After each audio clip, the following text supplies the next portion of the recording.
গেল 13 নভেম্বর কারাগার থেকেই চূড়ান্ত আন্দোলনের ডাক দেন পাকিস্তানের সাবেক প্রধানমন্ত্রী ও পাকিস্তান তেহরিকে ইনসাফের প্রতিষ্ঠাতা ইমরান খান।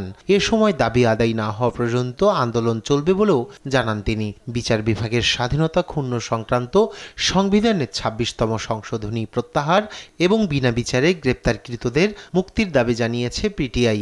ইমরান খানের ডাকে রোববার দেশটির বিভিন্ন প্রান্ত থেকে রাস্তায় নেমে আসেন হাজার হাজার সমর্থক ও নেতাকর্মী। এর প্রেক্ষিতে শনিবার সন্ধ্যা থেকেই পাকিস্তান জুড়ে মোবাইল পরিষেবা বন্ধ করেছে দেশটির সরকার।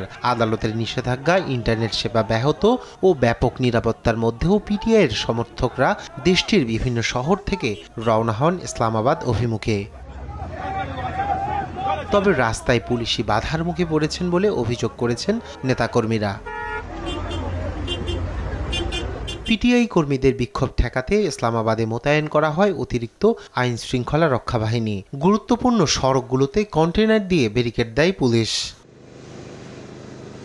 বিশৃঙ্খলা এড়াতে কোনো ধরনের বিক্ষোভ কিংবা অবস্থান ধর্মঘটের অনুমতি দেওয়া হবে না বলে জানান পাকিস্তানের স্বরাষ্ট্রমন্ত্রী মহসিন নাকভি। ইসলামাবাদে 2 মাসের জন্য 144 ধারা জারি করা হয়েছে এবং একই সঙ্গে নিরাপত্তার স্বার্থে কিছু এলাকায় ইন্টারনেট সেবা সাময়িক বন্ধ রাখা হয়েছে বলেও জানান তিনি।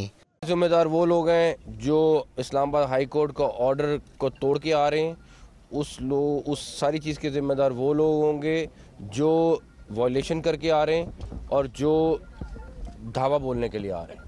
এর আগে তথ্যমন্ত্রী আতাউল্লাহ তারার বলেন, ইসলামাবাদে কেউ এলেই তাকে গ্রেপ্তার করা হবে, তবে যে কোনোভাবেই হোক বিক্ষোভ করবেন এবং ইমরান খানকে জেল থেকে মুক্তি দিতে হবে বলে দৃঢ় প্রত্যয় ব্যক্ত করেন পিটিআইয়ের নেতারা।